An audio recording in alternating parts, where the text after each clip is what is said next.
Ladies and gentlemen, thank you for joining us and welcome to the Nordson Corporation Third Quarter Fiscal Year 2025 conference call. After today's prepared remarks, we will host a question and answer session. If you would like to ask a question, please raise your hand. If you have dialed into today's call, please press star 9 to raise your hand and star 6 to unmute. I will now hand the conference over to Lara Mahoney. Lara, please go ahead. Good morning. This is Lara Mahoney, Vice President of Investor Relations and Corporate Communications. I'm here with Sundaram Nagarajan, our President and Chief Executive Officer, and Dan Hopgood, Executive Vice President and Chief Financial Officer. We welcome you to our conference call today, Thursday, August 21st, to report Nordson's fiscal 2025 third quarter results. You can find both our press release as well as our webcast slide presentation that we will refer to during today's call on our website at www.nordson.com/investors. This conference call is being broadcast live on our investor website and will be available there for 30 days. During this conference call, we will make references to non-GAAP financial metrics. We've provided a reconciliation of these metrics to the most comparable GAAP metric in the press release issued yesterday. Before we begin, please refer to slide 2 of our presentation, where we note that certain statements regarding our future performance that are made during this call may be forward-looking based upon Nordson's current expectations.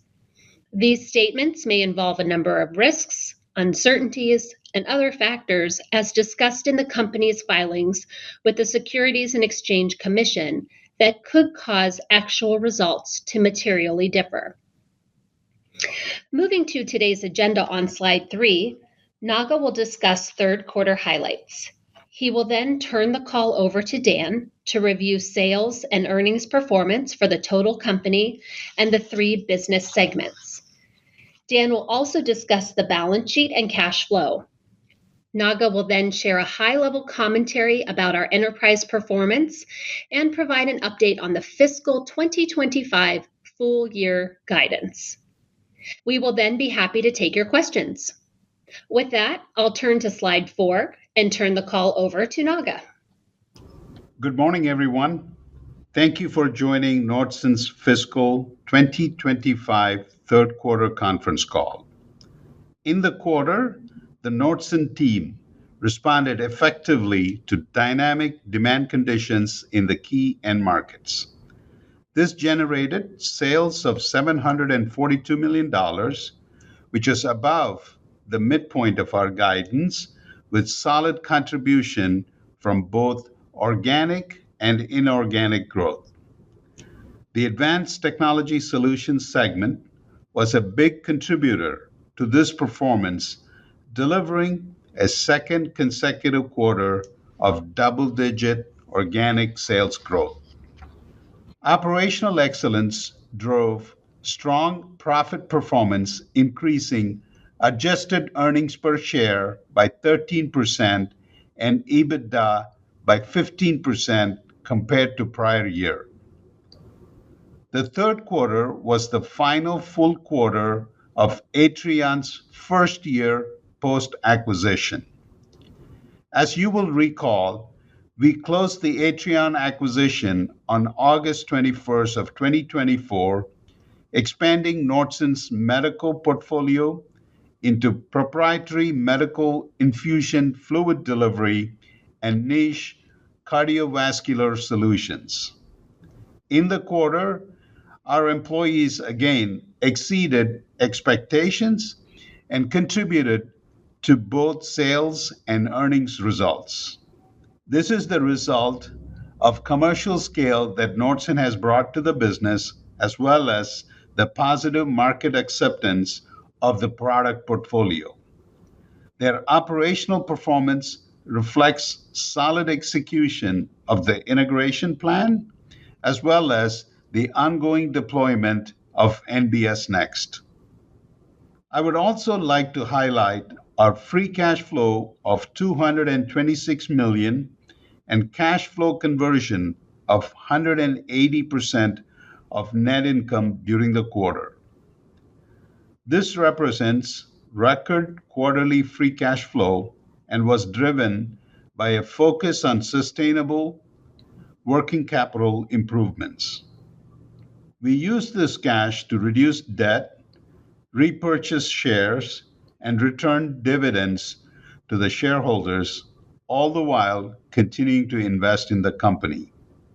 I will speak more about the enterprise performance in few moments, but first, I'll turn the call over to Dan to provide detailed perspective on our financial results for the quarter. Thank you, Naga, and good morning, everyone. On slide number 5, you'll see third quarter fiscal 2025 sales of $742 million were up 12% from the prior year third quarter sales of $662 million. As Naga mentioned, the Atrion acquisition continues to perform above expectations and contributed 8% to our growth in the quarter.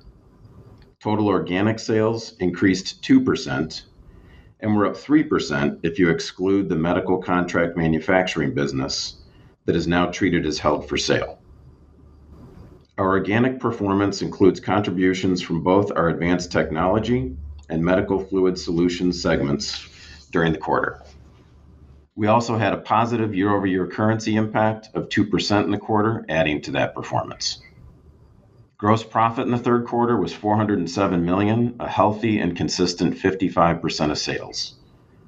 Our SG&A leverage improved year over year, leading to a 15% improvement in operating profit, adjusted for acquisition-related costs and amortization, and charges associated with the exit of our medical contract manufacturing business.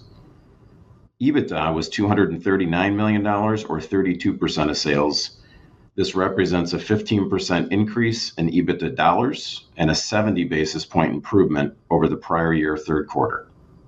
EBITDA growth continues to benefit from strong incrementals in our ATS segment, as well as contributions from the Atrion acquisition. It's worth noting that in a very dynamic trade environment, our margin performance remains consistent and is a continued strength of the company. Looking at non-operating expenses, net interest expense was $26 million, an increase of $8 million versus the prior year, driven by higher year-over-year debt levels tied to the Atrion acquisition. Other expenses increased $3 million, primarily reflecting higher foreign exchange transactional losses compared to the prior year. And our tax expense on a U.S. GAAP basis was $33 million. This represents an elevated effective tax rate of 21% in the quarter and reflects discrete non-deductible charges, namely the write-down of allocated goodwill associated with the pending exit of the medical contract manufacturing business. Excluding this discrete item, our effective tax rate on an adjusted basis was 19% and remains in line with the low end of our guidance range for fiscal 2025. Net income in the quarter totaled $126 million, or $2.22 per share. Excluding acquisition-related costs and amortization and charges associated with the exit of the medical contract manufacturing business, adjusted earnings per share totaled $2.73 per share, 8 cents above the midpoint of our quarterly guidance, and a 13% increase from the prior year adjusted earnings per share of $2.41. This improvement in year-over-year earnings reflects the strong operational execution on higher sales, as well as accretive contribution from the Atrion acquisition. Now let's turn to slides 6 through 8 to review the third quarter 2025 segment performance.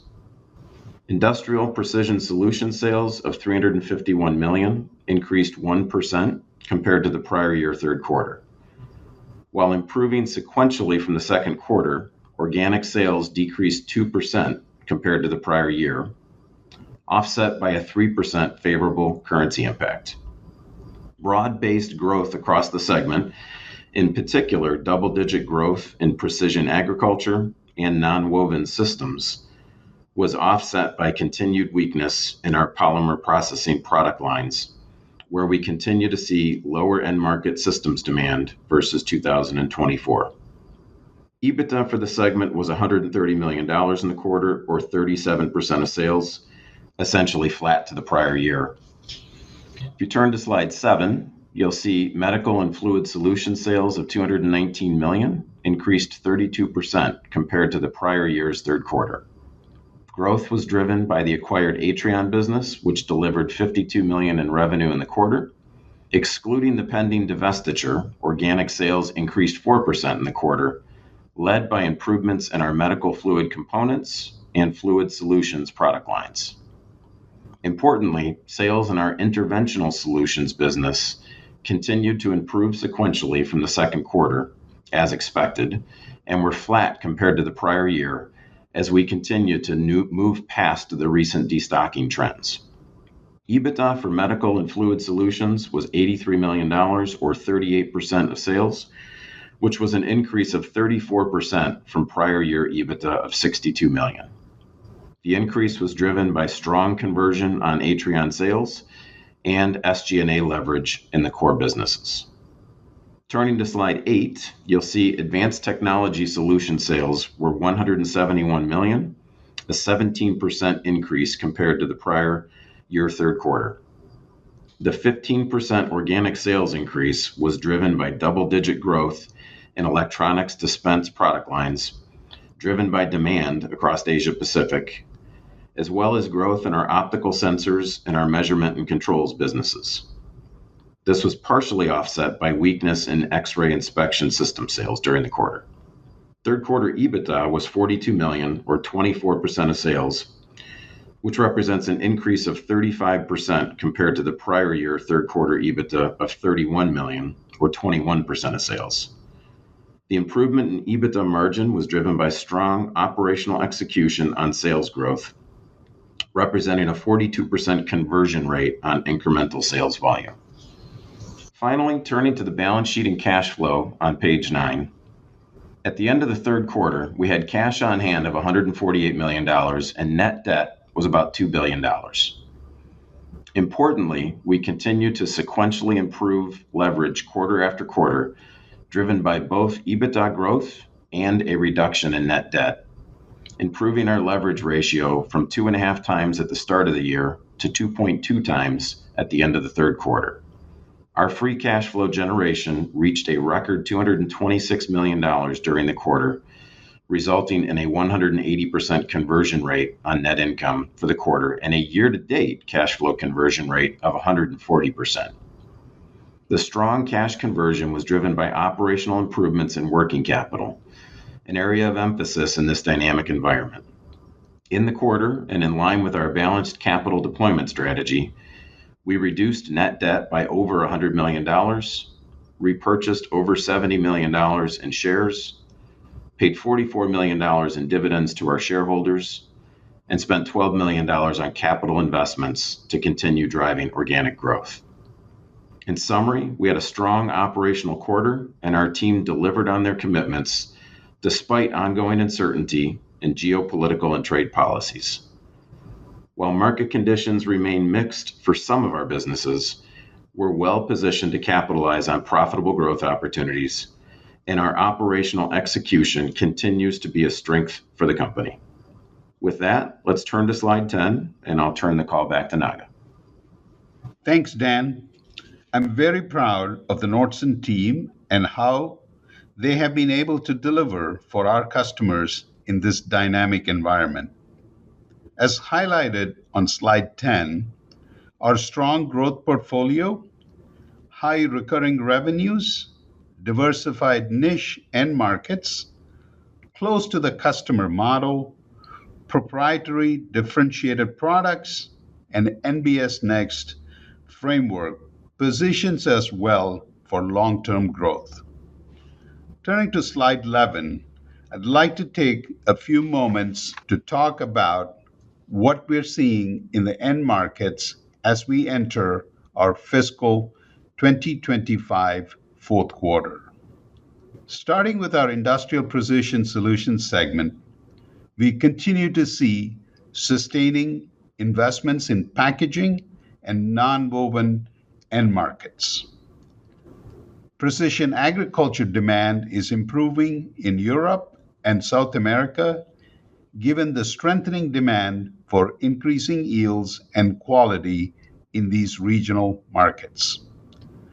Throughout the year, there has been weakness in our polymer processing systems, and we believe this business has hit its trough.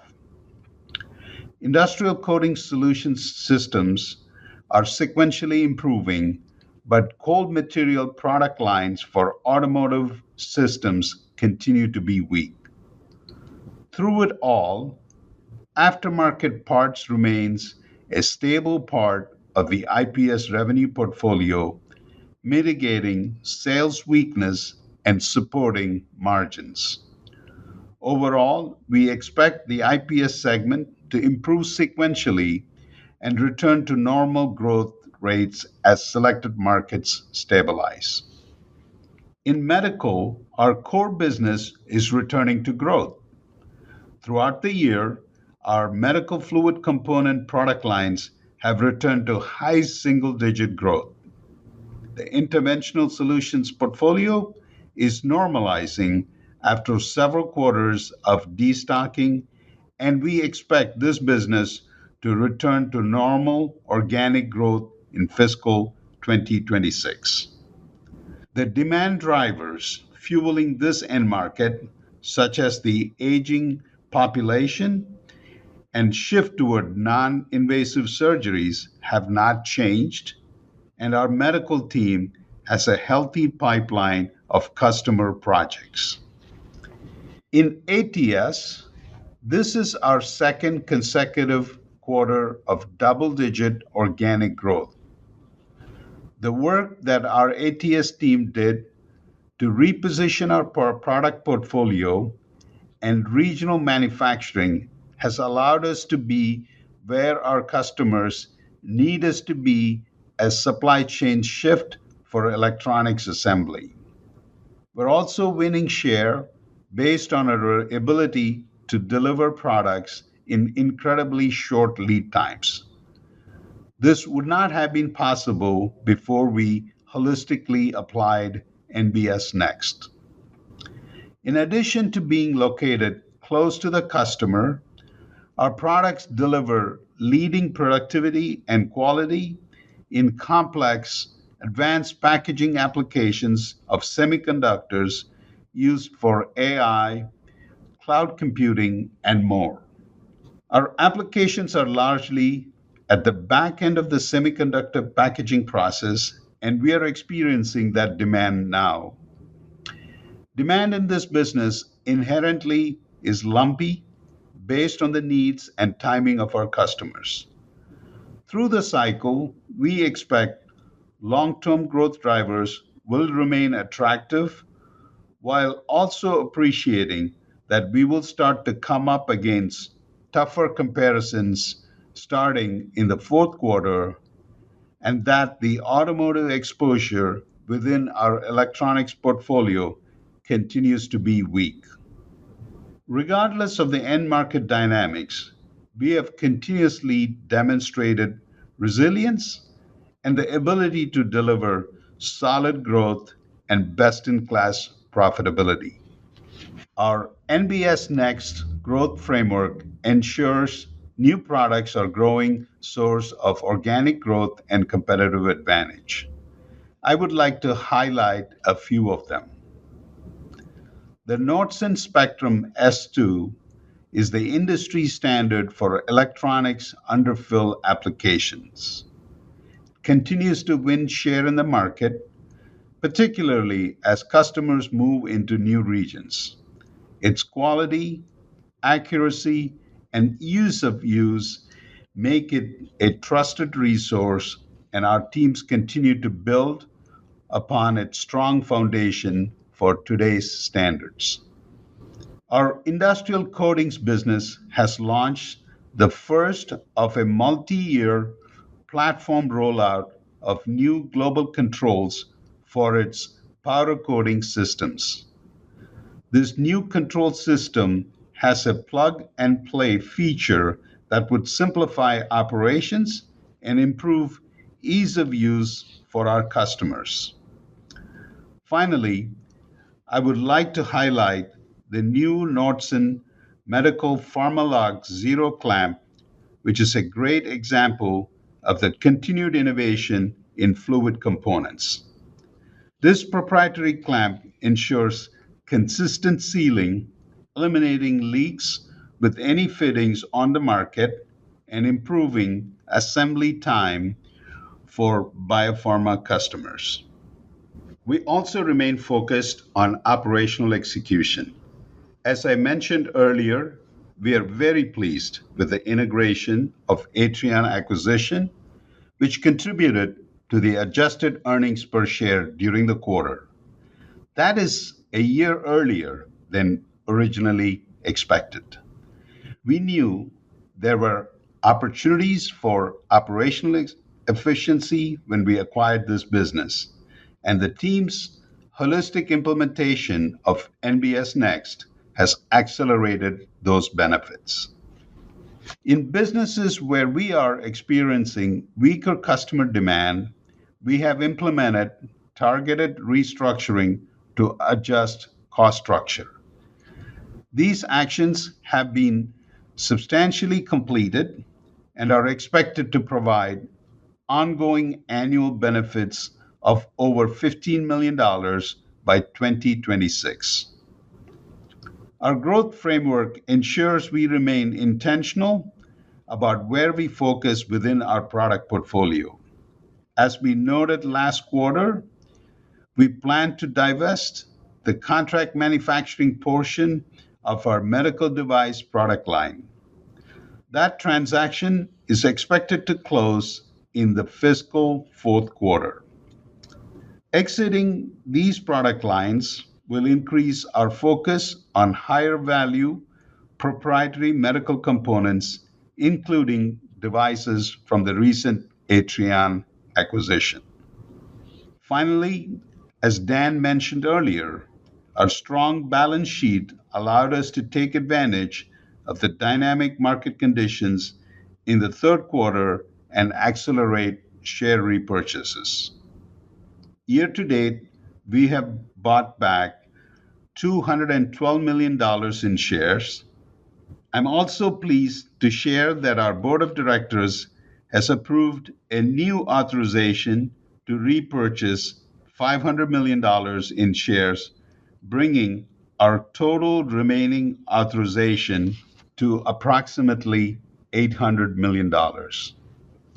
In the quarter, we also reduced our leverage to 2.2 times EBITDA, well within our long-term target.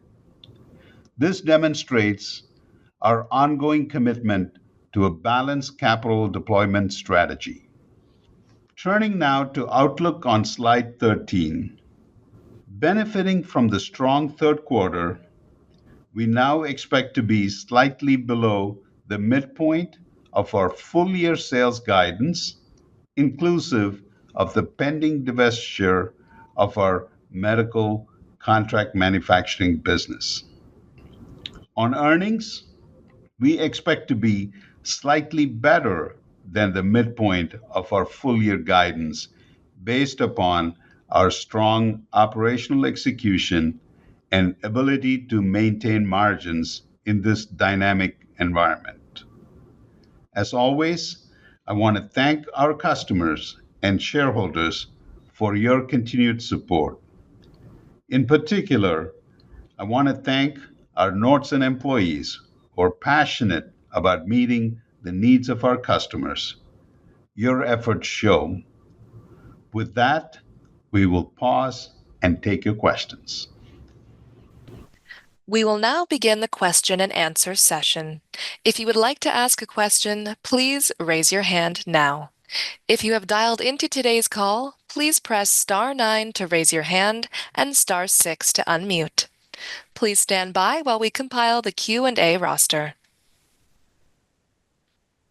Your first question comes from the line of Jeffrey D. Hammond with KeyBanc Capital Markets. Your line is open. Please go ahead. Yeah, good morning. Can you hear me? Morning, Jeff. Good morning, Jeff. Okay, great. So I just wanted to get a better feel for what you're seeing from an order momentum standpoint, across the businesses, particularly, I guess, ATS, where, you've built some momentum and now you're talking about a little bit tougher comps. And then, medical, as we kind of get through the destocking and maybe just some color around, the backlog down sequentially. Is that a function of timing or some air pockets in the order book? Yeah. We'll split it two ways here, Jeff. Let Dan first take the question around backlog initially, and then I'll give you sort of color of the end markets in a broader way. Dan, you want to get started? Yeah, so I wouldn't overreact to the slight reduction in our backlog quarter to quarter. I think some of that is really a factor of our strong shipments during the third quarter. What I would say in general, Jeff, is we're seeing good stability in order intake across our businesses. You asked particularly about medical. I would say we're seeing good ongoing activity in our medical businesses. ATS, again, as I think Naga mentioned in some of the opening comments, tends to be a little more lumpy, but we are seeing overall what I would call good, stable demand in all three of our businesses.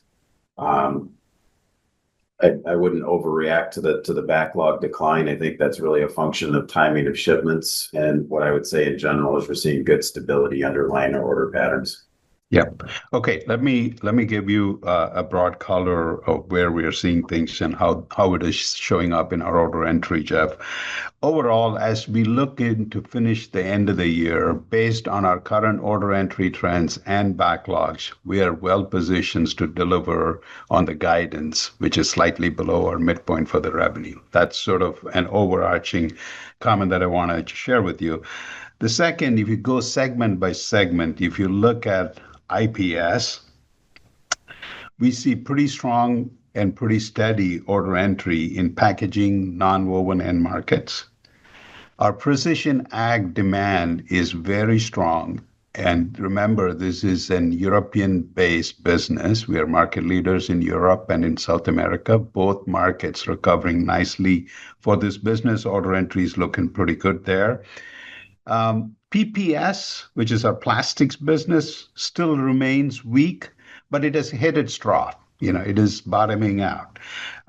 In our industrial coatings business, which is sort of the two system businesses that have been weak for the segment throughout the year, the powder system side is pretty strong, but our automotive exposure here through cold materials remains weak. So IPS overall, other than the two system businesses, in very good shape. If you think about MFS, the medical segment, it is returning to growth. We have now had a couple of quarters of our medical fluid component business, high single-digit growth. In our interventional component business, what you find is the destocking has normalized, and we expect to return to growth here. This quarter, it was flat.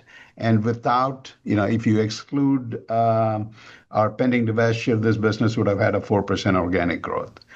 And our fluid solutions division is doing fairly well. It is steady.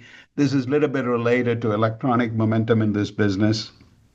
In terms of ATS, continued strong order entry backlog, well positioned as we go into the fourth quarter. Look, this business we have always shared with you, it is a lumpy business, but the momentum for this business in terms of both semiconductor packaging investments, high reliability electronics, PCBA electronic equipment, pretty strong and solid. And if you think about another new secular trend that is benefiting the company, particularly in ATS, is the redesign of supply chain by some of our customers. So semiconductor on track, electronic PCBA, high reliability ones are doing well. And then third, you have We have benefits coming from redesign of supply chain as people redesign to de-risk to account for tariffs. So overall, I'll close with what I told you at the beginning, which is backlog order entry in a good place for us to deliver on the revenue guidance that we shared with you today. Okay, and then just to follow up on ATS, I mean, I understand, maybe some lumpiness timing, Yeah. 3Q from 4Q, Yeah. and and then maybe a tougher comp, but maybe still an easy comp into 4Q. But it still seems like we're coming out of a multi-year down cycle, and I just want to make sure, Yeah. I'm reading that right. Yeah, you are reading that right. We are coming out of a multi-year and but the cycle has begun, right? We've now had 3 or 4 quarters of growth, okay, one back and down. The best way to think about it is look at the 9 months of ATS. It has grown 8%. Okay. First quarter was down, second quarter pretty nicely up, third quarter really nicely up. So if you start to think about that, yes, you're reading it right. We are at the beginning of a multi-year growth here. The growth prospects for ATS are intact, and we don't see that changing in the near term. Okay, perfect. Thanks, guys. Appreciate it. Sure. Your next question comes from the line of Michael Pesendorfer with Baird Equity Research. Your line is open. Please go ahead. Hey, good morning, everyone. Pez on for Mike. So I just want to follow up on Jeff's question on ATS here.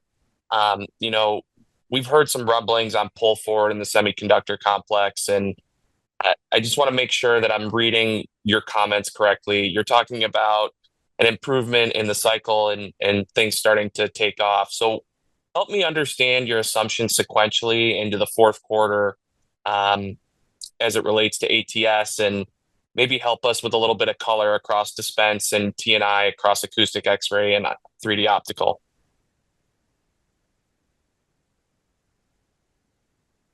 Okay, so yeah, maybe just go back to some of Naga's comments, but I'll start with the pull ahead comment. We're not seeing direct evidence, and when I say direct evidence, we're not getting requests from customers to accelerate orders or to accelerate activity. So, there's no direct evidence, at least from our activity, of customers pulling things forward. That I think the harder thing to put your arms around is there any inherent pull ahead in any of the capital cycles? But certainly we're not seeing direct evidence or requests from customers to pull anything forward. I think if I look across the businesses, we're seeing pretty broad-based demand in our electronics dispense products. We've been seeing good solid demand from our acoustic and optical products throughout the year. And if I look at our pipeline and our activity, we really don't see that changing. Again, we'll go back to Naga's point. There tends to be some lumpiness and could be some lumpiness quarter to quarter with some of these capital cycles. But from an underlying demand standpoint, we see good, stable demand in these markets. A couple of things, Dan, sorry to interrupt, but if I could please add, one of the things to remember is in this business also, what matters is new products. What matters is customers' demands, customers' new applications, and Nordson being really strong in delivering on solving customers' new problems. So we have a number of new products that are getting launched in this business that are meeting the needs of ever more complex chips that our customers are making. And so, we feel really good about this business and feel really good about where we are headed in the cycle. But, continue to remind you, quarter to quarter, there is going to be back and forth of orders and what we want to do is make sure we take care of the customer when they want us, where they want us. And that is super important in this business. If you look back and think about how Nordson wins with technology. New products essential, but at the same time, we have added operational excellence as a core capability for the company, and that is allowing us to win share when it is available. And third is agility. Our teams are incredibly agile. And so what you see in the third quarter is a great evidence of agility of the entire Nordson team, but particularly the ATS team, where we have moved things around to deliver on what the customer wanted, when they wanted, where they wanted, right? And I think in that way, I would tell you, I feel really good about where we are, and I feel really good about where we are headed. That's super helpful color. I appreciate that, Dan and Naga. Maybe switching gears a little bit. Obviously, the balance sheet in great shape. The increase in the share repurchase authorization. Can you maybe comment a little bit on how you see the M&A funnel today, where you're spending your time, and the level of opportunity? Should we be reading the share repurchase authorization as the M&A funnel maybe being a little bit tougher, or is that more of just a broad-based comment on how you're approaching capital allocation? Yeah, the way to think about PES is that, we have, in our investor day, we committed to a balanced capital allocation strategy. So what you see play out throughout this year is a very balanced approach. We did see an opportunity in the quarter with where the market is at and where our valuation at. It made sense for us to continue to buy back share, and that's what we've done.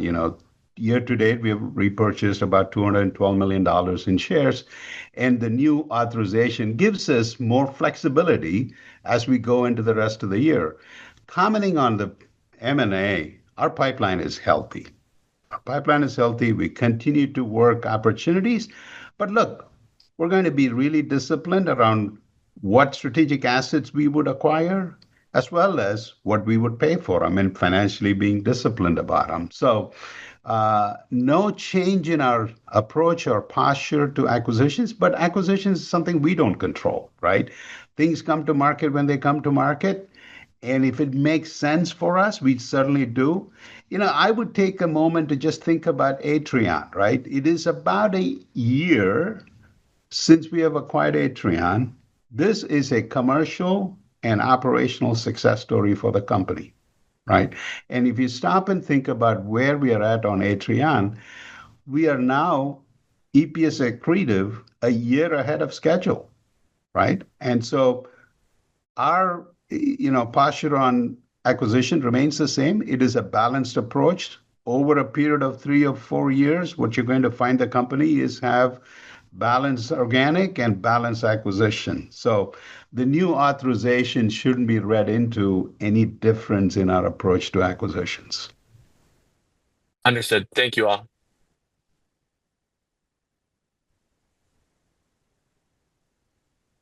As a reminder, if you would like to ask a question, please raise your hand now. The raise hand button can be found in the center of the toolbar at the bottom of your screen. Your next question comes from the line of Edward Magi with BNP Paribas. Your line is open. Please go ahead. Hey, good morning, guys. This is Ed on for Andrew. Thanks for taking my question. Good morning. Morning. The latest sales guidance for slightly below the midpoint seems to be slightly better than your prior guidance of saying low end, but that commentary from Q1, Q2 came from when tariffs have been maybe weighing a little bit more on sentiment. And after the solid Q3, wondering if you guys could have perhaps improved the outlook a little bit more with today's tariff situation looking a little bit better than it did during those prior guides. Yeah, so I appreciate the question. Maybe I'll just start with a bit of a recap, right? So, look, we had a slow start to the year, as you'll recall, with our first quarter sales being softer than expected. And at that point, we guided that we would be on the lower end of our sales revenue guidance. And so, 2 quarters later, in particular, after finishing out a strong third quarter, I think you're correct to, take away that we're improving our outlook slightly. Not saying that we'll just be slightly below the midpoint, and that also incorporates closing on the sale of our CDMO business during the fourth quarter. So that, taking that into account, you're correct in assuming that there's a slight improvement in our sales outlook, largely driven by the performance that we saw in Q3. And at this point, I would say we're very comfortable holding our outlook for the fourth quarter. Right. And I think, just as a reminder, think about the economic environment that we are living in. It is still a very dynamic environment with a number of uncertainties still out there. Sure, the tariff situation, we continue to gain clarity every day, but it's still uncertain. That's sort of what we see in our customers' behavior. So the way we are thinking about it is, look, dynamic environment, Nordson fully participating in market momentum where it exists, and delivering one quarter at a time. And that has served us well, and it will continue to serve us well in this environment. So Yeah, very helpful. Thanks, guys. And then an unrelated follow-up with regard to the divestiture charges, are you able to unpack what went into that 12 million? And then is there anything else we can expect to see in the fourth quarter, assuming that closes on track? Yeah, the charge, roughly $12.2 million, is essentially writing the business to estimated fair value less cost to sell, pending the actual close of the deal in the fourth quarter. There's also some small restructuring charges included in that to kind of wrap up and exit a couple of small pieces of the business. And so I would think of that as a one-time charge. Certainly the actual closing will be, and the value will be dependent on final working capital and truing up a few items, but I wouldn't expect any material change to that $12.2 million as we actually close the deal in the fourth quarter. Helpful. Thanks, guys. Yeah. Your next question comes from the line of Walter S. Liptak with Seaport Research Partners. Your line is open. Please go ahead.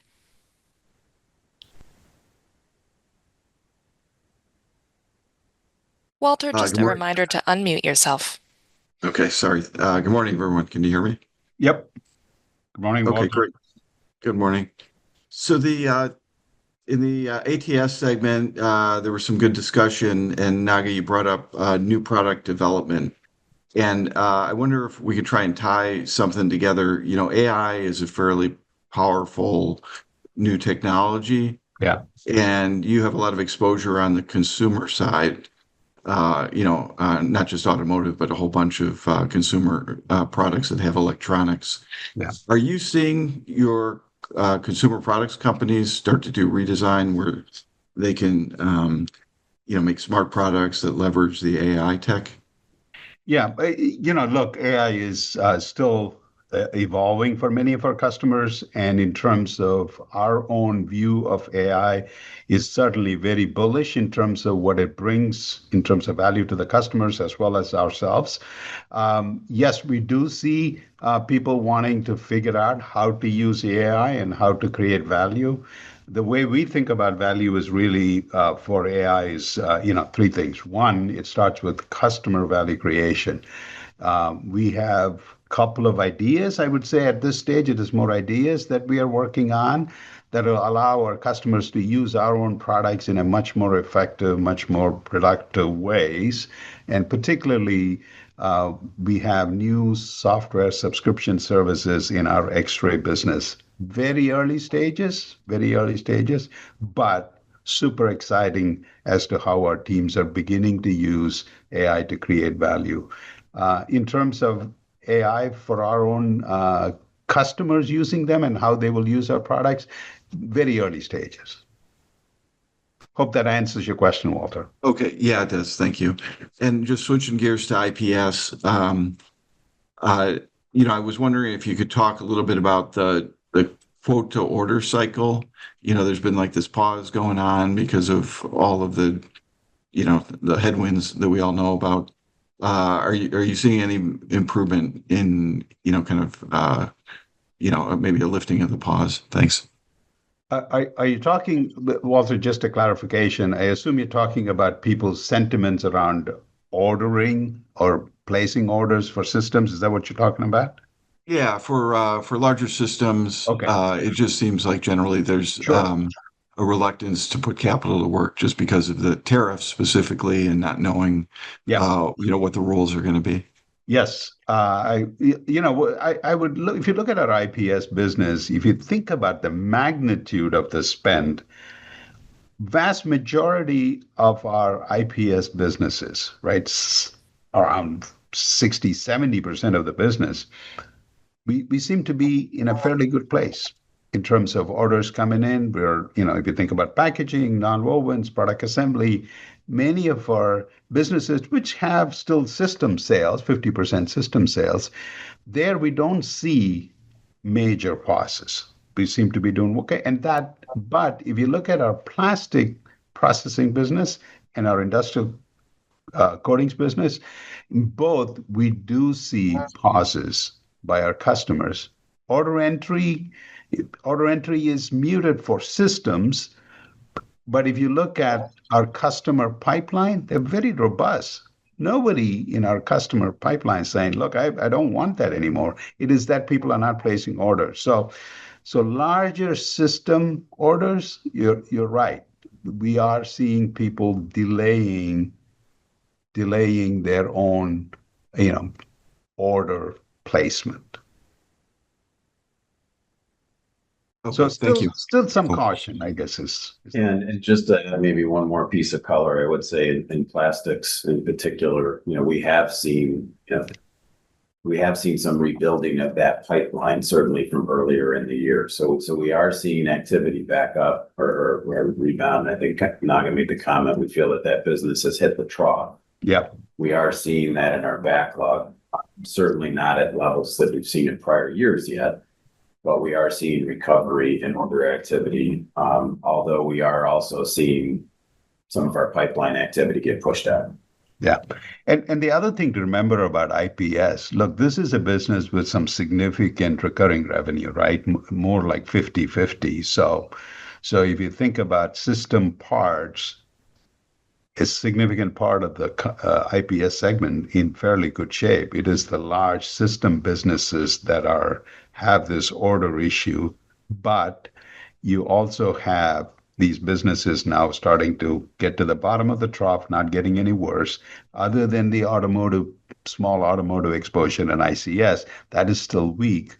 But, all in all, you take all of that together, we still feel pretty good about where we are sitting here today in terms of order entry and in terms of backlog to be able to meet what we were sharing as in revenue guidance. Okay, thank you, guys. Your next question comes from the line of Brad Hewitt with Wolfe Research. Your line is open. Please go ahead.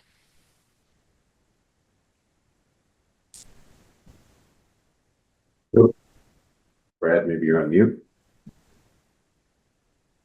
Brad, a reminder to kindly unmute yourself. If you have joined via phone, please press *6 to unmute. Hey, good morning. Can you hear me, guys? Yes. Great. Sorry about that. So it seems like your outlook is for organic sales to be flat to slightly down year over year in Q4. I think that would imply a little bit of a deceleration on a 3-year stacked basis. I know ATS has a tough comp in Q4, but maybe any additional color on what's driving that expected deceleration in Q4 would be helpful. Yeah, so to your point, I think if you look at a couple of our businesses, in particular, even our systems businesses, we have some tough year-end comps, plastics being one of them as an example. And so sequentially, if you kind of peel back our guidance, we are seeing a modest uptick Q3 to Q4. So continuing to build sales momentum. From a year-over-year standpoint, I think Q4 is a tougher comp for some of our systems businesses. And so I think that's what you're seeing in kind of the year-over-year growth rate, but not really, certainly not a deceleration from where we've been running. If you peel back our guidance, it would indicate a modest uptick in the fourth quarter from what we've seen in Q3. From a year-over-year standpoint, it's a little bit more muted, but that's largely driven by some of the systems demand and deliveries that we had in the fourth quarter last year. Okay, that's helpful. And then as we think about ATS margins, is that segment sort of at a normalized run rate in the 24 to 25% zone, sort of in the absence of a more material step up in systems demand? As we think about FY26, would you expect ATS incremental margins to be in line with the total company level or maybe even a little better? Well, yeah, look, this is a business, we have repositioned the business during the downturn, at the last downturn. And so what you're experiencing right now is a pretty strong incremental performance, which is a little bit better than the rest of the company. At the current revenue run rates, the 24% seems reasonable, but I wouldn't go any further than that.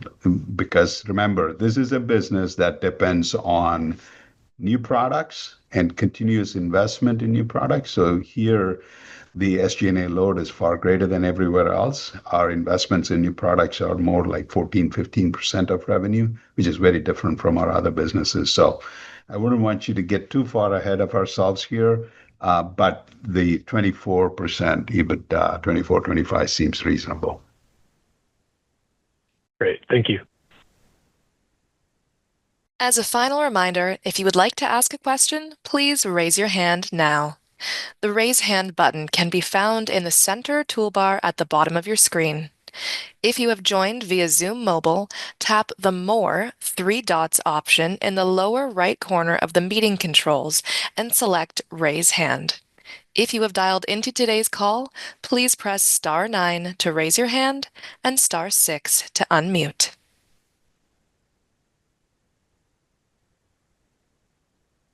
There are no further questions at this time. I will now turn the call back to Naga for closing remarks.